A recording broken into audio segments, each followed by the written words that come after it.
All right, so today I want to discuss the conflict in the War of 1812. And really, in the grand scheme of things, this is a conflict that's between the United States and Great Britain.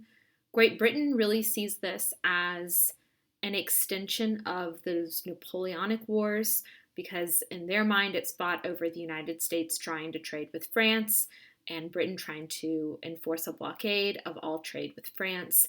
And the United States is saying, no, we want to be able to trade with France. We want to remain neutral.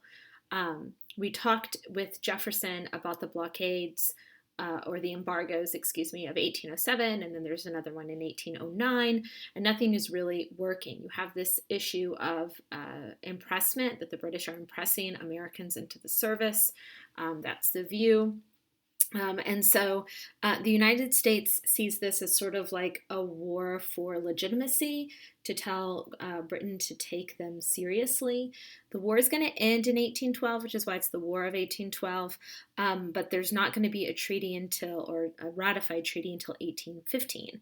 And that treaty is the Treaty of Ghent. And the outcome is really regarded as something called status quo antebellum. Antebellum means before the war. So if you've ever heard of like the antebellum South, they mean the pre-Civil War South. So here, status quo antebellum means everything is going to go back to the way that it was before the war. So before we even get into it, just know going into it that the United States doesn't win, Britain doesn't win, but the Native Americans that we're going to talk about definitely lose. The British are going to be joined again in with their allies, Native Americans, specifically Tecumseh and his confederacy, his group. And they are going to lose territory in the process. And think back to a question that we've asked previously about why Native American groups would continue to support the British over then the colonists and now the Americans, the United States of America. Okay, so the election of 1808, we see Jefferson finishing up his tenure in office. You see the Democratic Republicans nominate James Madison. He will win. The Federalists will nominate Pinckney, known best for Pinckney's Treaty, and he will only get a very small percentage of the votes. And so you can see the country is still squarely Democratic Republican, but the Federalists still have their urban areas, sort of shipping and manufacturing area strongholds. When it comes to what the United States should do about its relationship with Britain and its troubles with Britain, there are different viewpoints. There are some who feel that we should defend our rights and defend our honor and have unlimited war with Britain. That we should defend our rights and defend our honor through war, but through a limited war on the seas only, a naval war. Should we delay an armed conflict until we, the United States, are better prepared to tackle that armed conflict? Or should we do nothing?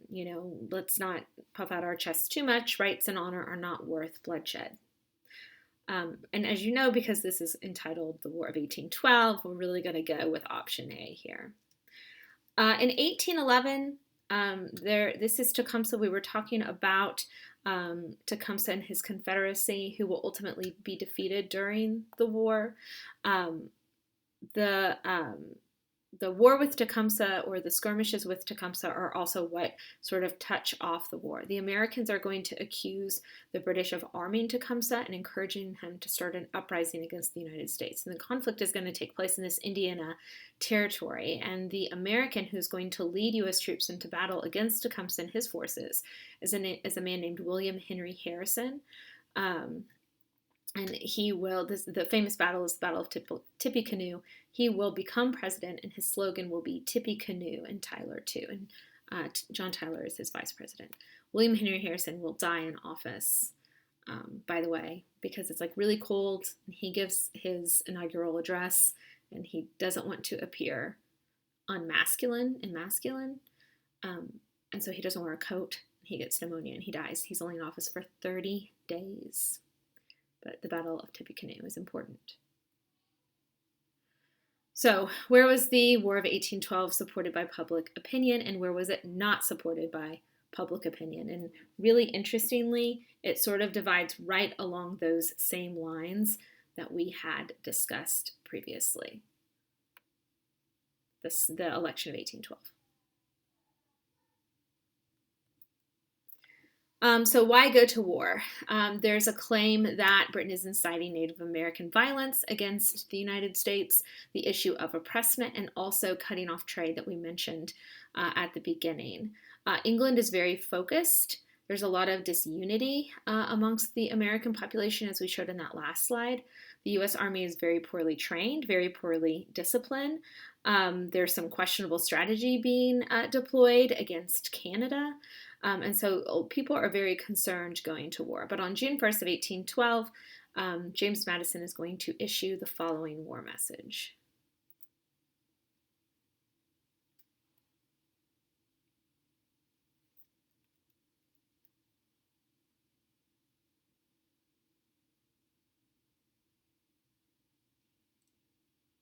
I communicate to Congress certain documents, being a continuation of those heretofore laid before them on the subject of our affairs with Great Britain. Without going back beyond the renewal in 1803 of the war in which Great Britain is engaged, and omitting unrepaired wrongs of inferior magnitude, the conduct of her government presents a series of acts hostile to the United States and as an independent and neutral nation. British cruisers have been in the continued practice of violating the American flag on the great highway of nations, and of seizing and carrying off persons sailing under it, not in the exercise of a belligerent right founded on the law of nations against an enemy, but of a municipal prerogative over British subjects. British jurisdiction is thus extended to neutral vessels in a situation where no laws can operate but the law of nations and the laws of the country to which the vessels belong, and a self-redress is assumed which, if British subjects were wrongfully detained and alone concerned, is that substitution of force for a resort to the responsible sovereign which falls within the definition of war. The practice, hence, is so far from affecting British subjects alone that, under the pretext of searching for these, thousands of American citizens, under the safeguard of public law and of their national flag, have been torn from their country and from everything dear to them, have been dragged on board ships of war of a foreign nation, and exposed, under the severities of their discipline, to be exiled to the most distant and deadly climes, to risk their lives in the battles of their oppressors, and to be the melancholy instruments of taking away those of their own brethren. Against this crying enormity, which Great Britain would be so prompt to avenge if committed against herself, the United States have in vain exhausted remonstrances and expostulations, and that no proof might be wanting of their conciliatory dispositions, and no pretext left for a continuance of the practice. The British government was formally assured of the readiness of the United States to enter into arrangements such as could not be rejected if the recovery of British subjects were the real and the sole object. The communication passed without effect. British cruisers have been in the practice also of violating the rights and the peace of our coasts. They hover over and harass our entering and departing commerce. To the most insulting pretensions they have added the most lawless proceedings in our very harbors, and have wantonly spilt American blood within the sanctuary of our territorial jurisdiction. Under pretended blockades, without the presence of an adequate force, and sometimes without the practicability of applying one, our commerce has been plundered in every sea. The great staples of our country have been cut off from their legitimate markets, and a destructive blow aimed at our agricultural and maritime interests. Not content with these occasional expedients for laying waste our neutral trade, the Cabinet of Britain resorted at length to the sweeping system of blockades, under the name of Orders in Council, which has been molded and managed as might best suit its political views, its commercial jealousies, or the avidity of British cruisers. It has become, indeed, sufficiently certain that the commerce of the United States is to be sacrificed, not as interfering with the belligerent rights of Great Britain, not as supplying the wants of her enemies, which she herself supplies, but as interfering with the monopoly which she covets for her own commerce and navigation. She carries on a war against the lawful commerce of a friend, that she may the better carry on a commerce with an enemy, a commerce polluted by the forgeries and perjuries which are for the most part the only passports by which it can succeed. In reviewing the conduct of Great Britain toward the United States, our attention is necessarily drawn to the warfare just renewed by the savages on one of our extensive frontiers, a warfare which is known to spare neither age nor sex and to be distinguished by features peculiarly shocking to humanity. It is difficult to account for the activity and combinations which have for some time been developing themselves among tribes in constant intercourse with British traders and garrisons, without connecting their hostility with that influence and without recollecting the authenticated examples of such interpositions heretofore furnished by the officers and agents of that government. Such is the spectacle of injuries and indignities which have been heaped on our country, and such the crisis which its unexampled forbearance and conciliatory efforts have not been able to avert. Our moderation and conciliation have had no other effect than to encourage perseverance and to enlarge pretensions. We behold our seafaring citizens still the daily victims of lawless violence, committed on the great common and highway of nations, even within sight of the country which owes them protection. We behold our vessels, freighted with the products of our soil and industry, or returning with the honest proceeds of them, wrested from their lawful destinations, confiscated by prize courts, no longer the organs of public law, but the instruments of arbitrary edicts, and their unfortunate crews dispersed and lost, or forced or inveigled in British ports into British fleets. We behold, in fine, on the side of Great Britain, a state of war against the United States, and on the side of the United States, a state of peace toward Great Britain. Whether the United States shall continue passive under these progressive usurpations and these accumulating wrongs, or, opposing force to force in defense of their national rights, shall commit a just cause into the hands of the Almighty Disposer of events, avoiding all connections which might entangle it in the contest of views of other powers, and preserving a constant readiness to concur in an honorable reestablishment of peace and friendship, is a solemn question which the Constitution wisely confides to the legislative department of the government. In recommending it to their early deliberations, I am happy in the assurance that the decision will be worthy the enlightened and patriotic counsels of a virtuous, a free, and a powerful nation. Okay, so the other thing to know about the War of 1812, if you see that little circle on the map down there, sort of right in the middle of that dot, you might be able to see the words Fort McHenry. So this is the Star-Spangled Banner. The rocket's red glare and all of that. This is the battle at Fort McHenry.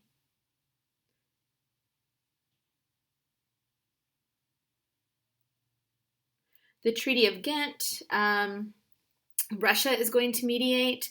The group to negotiate the treaty is going to be led by a few men, among them future president and son of former president, a man named John Quincy Adams. Both sides agreed to stop fighting, that they're going to have this status quo antebellum. And again, the Native American groups are really the real losers here. So the aftermath of War of 1812 is also going to produce a strong surge of American nationalism that was reflected in the economics, law, and foreign policy. There will be a future essay practice where you are going to be asked to assess the validity of that statement. In the next, in this unit, I guess after fall break, we'll be talking about the era of good feelings. So the War of 1812 is going to bring in this really strong sense of patriotism and nationalism that's going to manifest itself as this era of good feelings. So we will assess the validity of the statement that the aftermath of the War of 1812 produced a strong surge of American nationalism reflected in the economy, law, and foreign policy of the United States. Madison is a Democratic Republican, but things are really sort of changing. You have something called the Hartford Convention, which is going to signal the death of the Federalist Party. Essentially, there's a pretty somewhat secret convention held in Hartford where the Federalist Party discusses whether or not the Northeast should secede from the Union. They're saying that the war isn't going well and that we should leave now. Et cetera, et cetera. And then all of a sudden, what kills the Hartford Convention is the victory in the War of 1812. And so the Hartford Convention is exposed, and it really brings about the death of the Federalist Party. So we're going to have a new sort of political system that is going to exist without the old style Federalist Party. Look at that word right there. That's a pretty big deal. The North seceding from the Union, at least the Northeast. They're tired of all the power being concentrated in the South and West. The other important things that comes out of the War of 1812 is Andrew Jackson. There's a really bloody, hard-fought victory on the part of the United States at the Battle of New Orleans, but it is after the Treaty of Ghent. So the war is over. Now, Jackson doesn't know. The men fighting and dying don't know. But Jackson's victory is very, like I said, hard fought, and he emerges as a national figure. So it's what's going to enable him to become a successful politician in the coming years. So yeah, there's a little chart for you with the dead and the wounded and the missing. So this is the election of 1816. This is the last election in which the Federalist Party even participates in a national election. So Monroe is going to be the Democratic-Republican nominee, and King will be the Federalist nominee, and you can see how the Federalists have shrunk even more. Oh, and by the way, let me see. Now you have Louisiana down there also.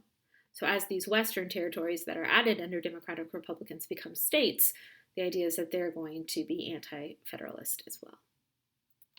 Right? Reach out with questions.